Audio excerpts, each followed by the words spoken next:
Is this thing on? Oh, yeah. Hey, everybody. We are the DVDs, the Discussion, Video, and Drinks podcast. Welcome to our show. I'm Jack. This is my co-host, Peter. Co-host, Caleb. Co-host, Nick. And on today's fun-filled episode, we are going to talk about the Texas Chainsaw Massacre.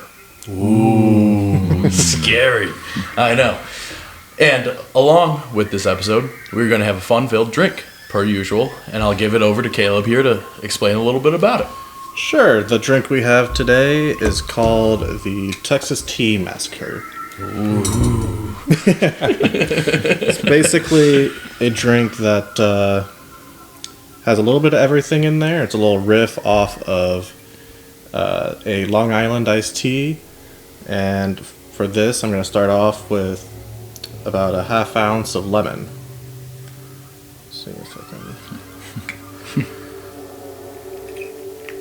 Oh yeah. There we go.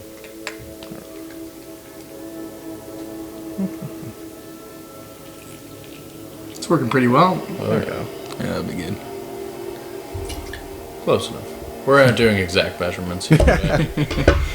And then the nice thing is it's equal parts of everything, so I'm just going to do about a half ounce of pretty much everything else on this table except for the Coke.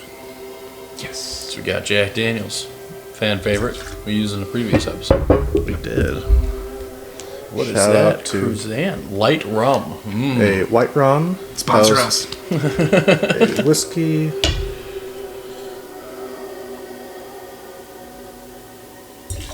Music's already giving me the chills. I know, it's pretty spooky. Next I'm going to use some vodka.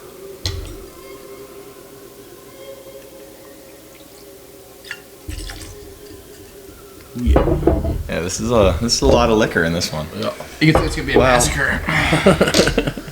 It'll definitely make you feel something. There's definitely enough alcohol to kill a cow. Oh yeah. This is a little tequila. Tequila time. Uh-oh. I'd rather take the fireball. Some trip sec. Yeah. I'm with you on the fireball. Tequila has never been my Friend. preference. Yeah, friend is a good one. And then, Our industrial bottle of gin. of course, Oh yeah.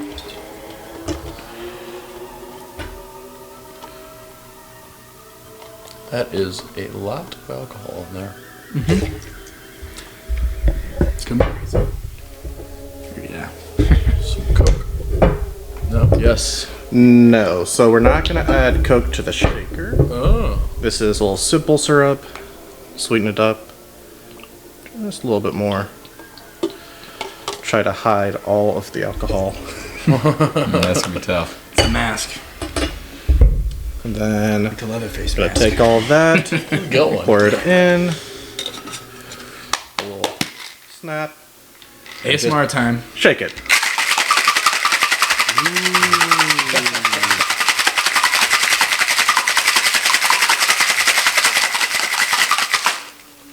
You know any From tricks there- with that too? You know, like they flip it around at the bars. I mean, don't try it right now, but Maybe next time. On the next episode, you guys are still getting warmed up.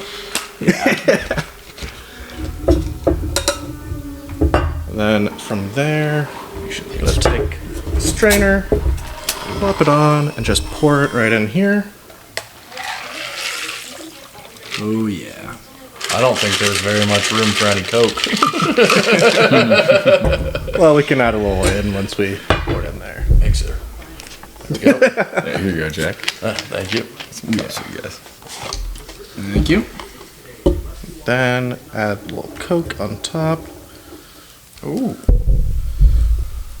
And there you have your Texas Tea Massacre.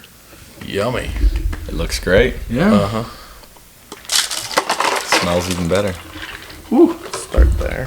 Thank you. I apologize for the mess. Don't worry about it. Thank you.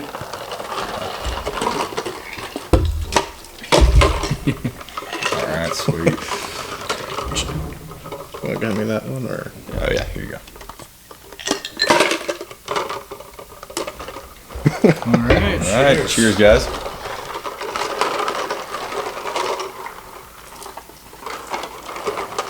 Ooh. That's good. Got some kick to her. Yeah. Strong. Really get the tequila on the back end, too. Yeah. That agave definitely cuts through. Yeah. But if you want some more Coke, Yeah. feel free to put more Coke in Anyone? I might use a little. Yeah. Yeah, I'm gonna definitely cut mine with a little more.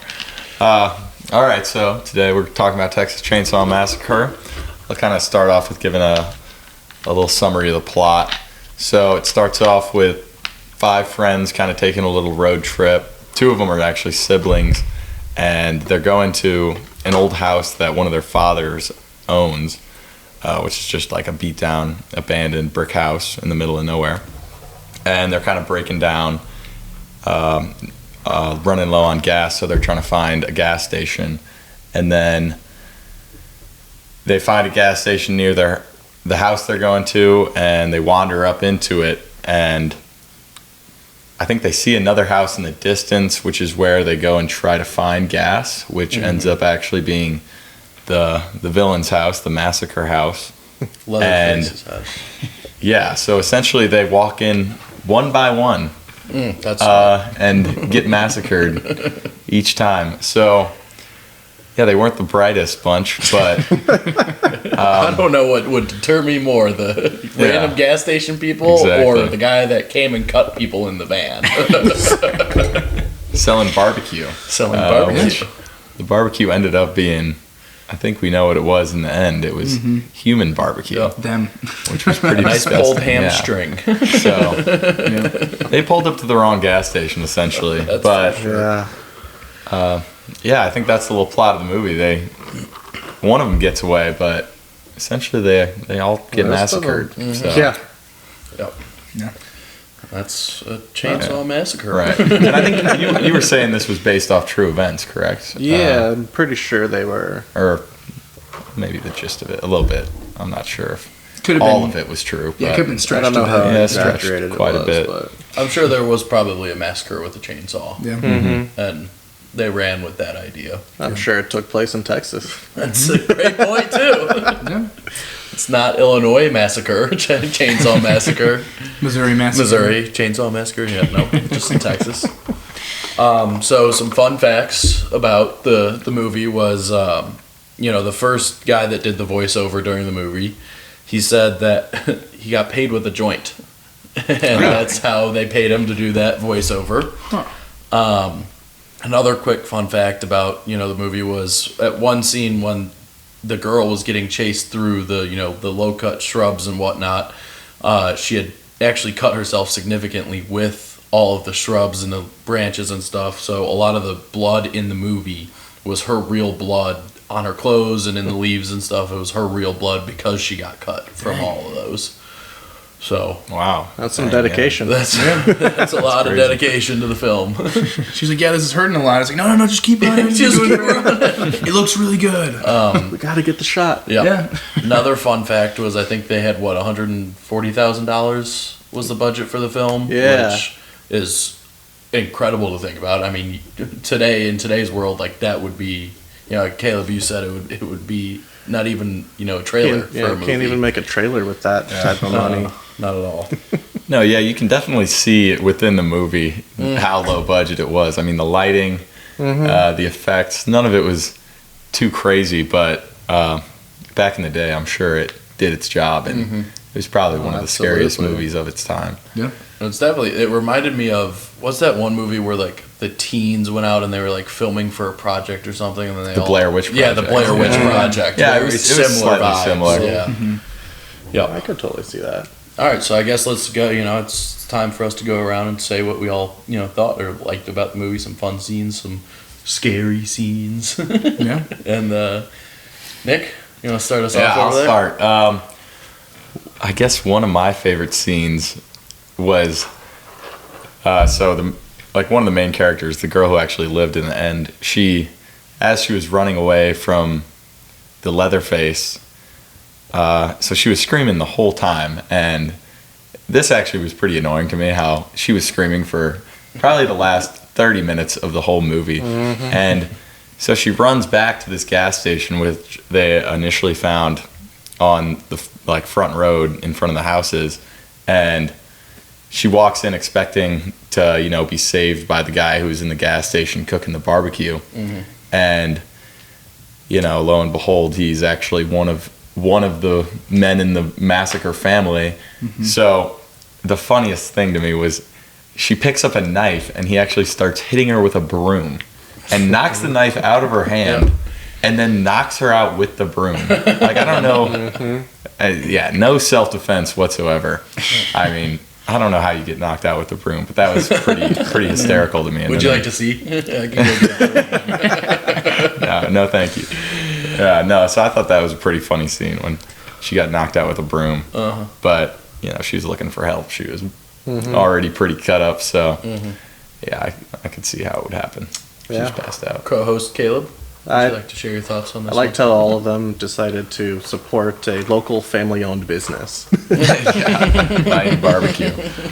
But no, I think that is like the thing that always stands out to me is just like the different scenes inside of the house. I think that seeing Leatherface like come out of like the back room and everything is just such an iconic like silhouette and scene that you remember that. Just seeing him especially. So I would also say like the scenes inside, I thought those were really crazy because of the camera angles and all that, and just the whole decorations they had inside was great. But they had bones hanging. Yeah. But to spice it up a little, I guess I would just say like I kind of like the running scene too, where she's running through the low cut grass, whatever. Because I feel like after hearing about that takes dedication. If you're running through, injuring yourself and doing all of that, then I mean, yeah, like I said, that's got to be dedication right there. I honestly, like, one of the craziest scenes that still sticks out to me is just the guy in the van when they picked up the hitchhiker, and he has a knife. I don't know why you wouldn't be like on edge already, and they kind of seem like nothing. Like, it's just what it was in the time. But it's just like Dad always just rubbed me the wrong way. It was like, all right, buddy, like, let's put the knife away, otherwise get out of the van. They were never like, oh, get out of the van. Like, could you please leave? It was, oh, I'm cut now. He's cutting himself. Oh, and then taking a picture. What happened? Like, dude, get out of the van. Right. Slam on the brakes. Yeah. No common sense there. Yeah, I don't think I would ever pick up a hitchhiker in real life. I don't know. Would you guys pick up a hitchhiker in real life if you saw Well, not one? these days. Yeah, I don't think I would either. I think it was Back a common then thing. it was. Back then it just was a common thing. Now, after watching that movie, I think that's probably when they started teaching stranger danger. That's so true. Yeah, I do not think I would pick up a hitchhiker nowadays. Like, that's just, I don't know. Like, it's kind of crazy feeling. Unless maybe, like, if I was in their shoes, I totally would want to get picked up. But, like, I don't know. It's just such a crazy thing. There's Uber nowadays. Like, So, like, even with Ubers, like, Uber share. Yeah, like, it's just a weird. Kind of freaky. We're always taught, don't get in somebody's car. But here we are, they're like, oh, yeah, this is my license plate. Did you guys expect it to be the guy that cleaned the car? To be the Leatherface guy? Kind of, because there wasn't many other characters, and I was like looking at the time in the film, and I was like, I think it was at like kind of near the 40-minute mark. It was only like an hour and 20-minute movie or something like that. Must have seen it by now. And so I was like, when is the bad guy going to show up if it wasn't this hitchhiker? Which in the end ended up being the hitchhiker as well. But like when I first saw those two guys, I'm like,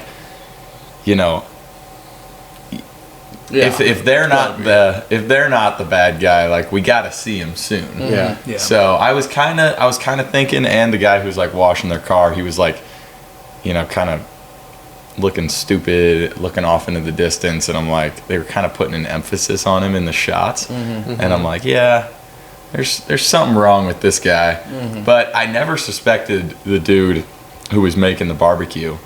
And the one that beat her with the broom until like the very end when she gets beat with the broom, and I'm like, wow, like, how did I not like see that they were eating human? Like, that's what they were eating when they ate the barbecue. Yeah, because one of the guys that got in a sandwich or something was like eating it going to the house. That's crazy. I did not catch up on that though earlier. I guess I was just a little slow with that, but I was kind of just expecting I did happen in the movie, but I was just expecting them to go in the house and it would just be a guy with a mask on out of nowhere, just some random dude. But it wasn't. It was not. It was not. Yeah. I guess I should have caught on to that a little bit. Right. A lot of, I guess too, like in the movie, a lot of the music and instrumental pieces that they used were sound, like they weren't, instruments that we see day to day or in band or whatever, and they were all just noises that animals hear in slaughterhouses, like chains and this little squeals, and it's pretty creepy too. Yeah. Yeah, no, much worse soundtrack than the last two movies. Yeah, very much so. Very much so. Two of the best soundtracks ever, and then you get to this, and it's like animal noises and Seriously. squealing. Yeah, Don't want a road trip to this right. one. Yeah, I don't. It was just.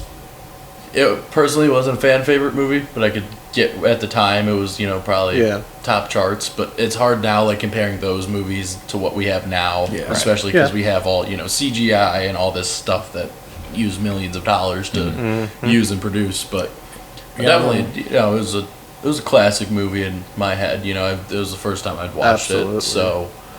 I'd say also nowadays the horror movies that come out now are more like psychedelic thrillers where they mess with your head a bit. It's kind of more of like a like Hereditary, I would say. It's kind of just like a total, just you don't know what's going on until the end. But right. This or one, just jump scares. Yeah, jump scares too. People hanging from the ceiling, all that type of stuff. But this one was more kind of just like, all right, you're going to the house, you're gonna get chopped up. Yeah.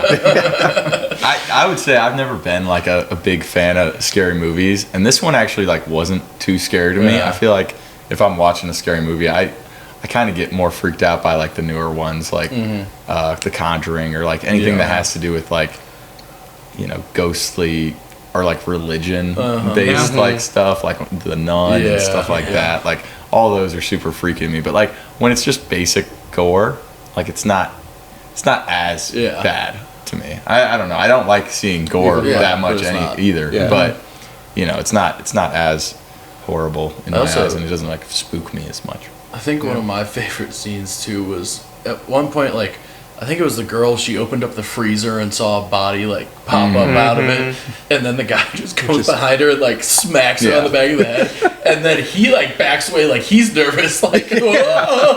It's like what are you worried about? You're the one with an axe in your hand. Yeah, that was a funny scene in my head. So, should we talk a little bit more about what kind of elements that they used in the movie that could possibly enhance or hurt like from a viewer standpoint? Like what were some of the fun elements that you guys saw, or that they low budget, keep that in mind, but like what were some, obviously the lighting and the camera angles and stuff like that, but were there anything else that really stood out to you guys? I'd say the slaughterhouse theme, like we said, kind of like the change, the squealing, the animal noises. It's kind of cool because, like you guys said, didn't they actually record it from a slaughterhouse? Like that's just thinking outside the box right there, kind of. I'd say that was a big effect. I liked how contained it felt. Like it wasn't some grand scale like ghost that's taken over a city or something. Yep. It was very much like a 3-location type of movie. Like they're going from like one building to the neighbor's house to maybe the next building type thing. It's not so far, but it feels so like isolated in a way that like nobody else is there. Yeah, if you just wandered upon this, you would feel stuck and trapped inside. All runnable. Is what we found. You can run back to the gas station. They were everywhere. The three guys, and I think if there was anything more that I would have wanted to see out of the movie that could have been elements they could put in to make it more scary, I would say it would be more jump scares. Because I was, there wasn't. I guess there was the initial jump scare when they first like walked in and you see his silhouette, like the Leatherface guy.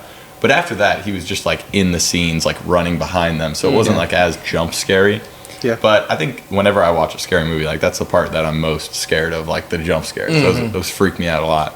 Yeah. But yeah, it was kind of missing that, and I think it's also just a product of its time. It's an old movie, so it's kind of like they were experimenting, and I think new movies definitely looked back at this movie as like inspiration and or like kind of learned from it, to make movies more scary. Yeah. I'd also be interested to know when the jump scare kind of came around, because this movie might predate the jump scare.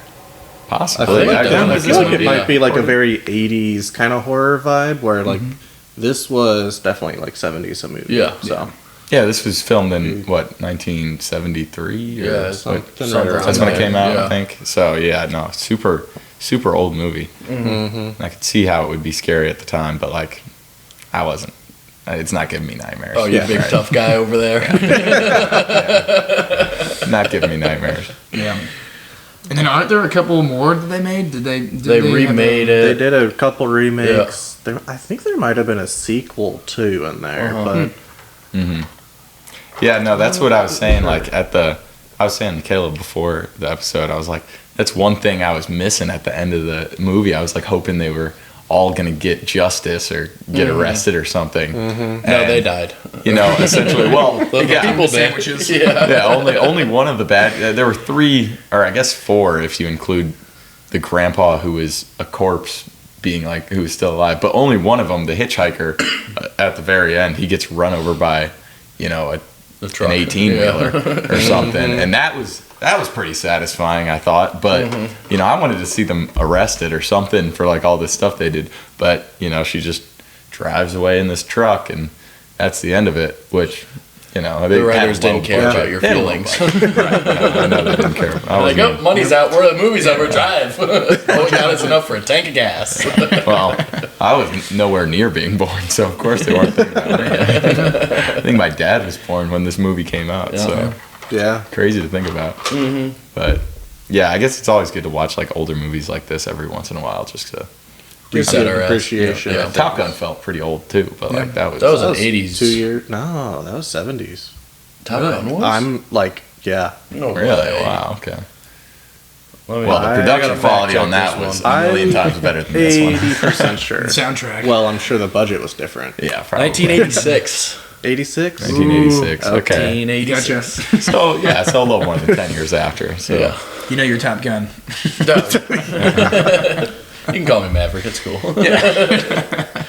All right. Should we go on to rating How should we rate it? Rating What's the... Sure. jump scares? Or no scares? How many scares? How many massacres? Ooh, good Yeah, one. Yeah. like How many that. massacres? All right, Nick. You want to start us off? yeah, are we starting off with the drink rating? Yeah, let's start Oh off yeah, with the drink. Yeah.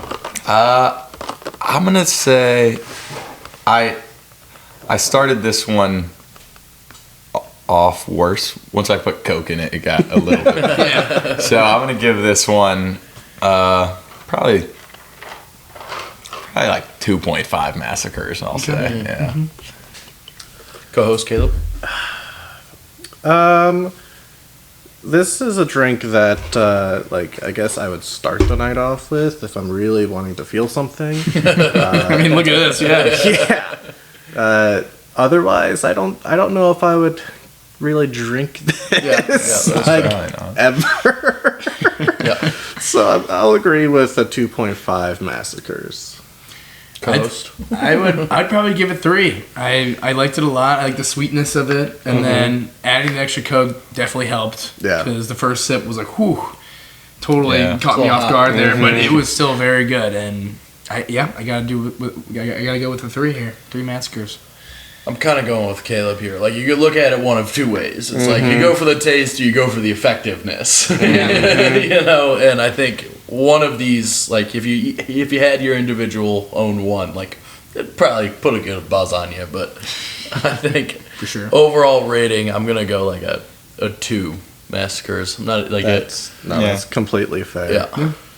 But it might enhance the way you watch the movie. Yeah, right. Should have watched Things this one might be before. a It's a blurry. little more Yeah. involved. Yeah. All right, should we go on to movie ratings now? Rating the movie. Ooh. I think I kind of have to give it like the benefit of the doubt since it was filmed so so long ago. So And on such a tight budget. yeah, and on a tight budget. So And still a classic though. Like Yeah. so many people know this movie. Yeah. So I'll say, like, you know, all things considered, I'll give it a 3.5. I'm not a big scary movie guy, so you know, could be more, could be less, but Yeah. I'll say 3.5 massacres for the That's- movie's sake. Oh, Yep. that's fair. For me, I feel like there's so much influence that you can tell that it has on everything. And like you said, it's such a movie of its own time that I'll give it a 4 massacres. Yeah. I think I got to give it a 3.5 as well. I'm also not a big horror movie guy, but I thought it had its moments. I thought it was very good, and like you said too, it's a total classic. It helped out so many other movies. You got to give it the respect. 3.5 massacres. I'm gonna go with Caleb. I think it's getting a 4 just because the timelessness factor. You know, it's such like I had never seen it before this, and Michael was like, "Yeah, it's my favorite." And I was like, "All right, we'll do it." But like I had known the movie before, like I had known of the movie, and you know, it's one of the first scary movies of the time. You know, and it was a big factor. So I'm gonna give it 4 massacres. Yeah. That's reasonable. All right. Cheers, guys. Cheers. Cheers. Very good. Thanks for watching this week's episode of DVDs, and we'll see you later.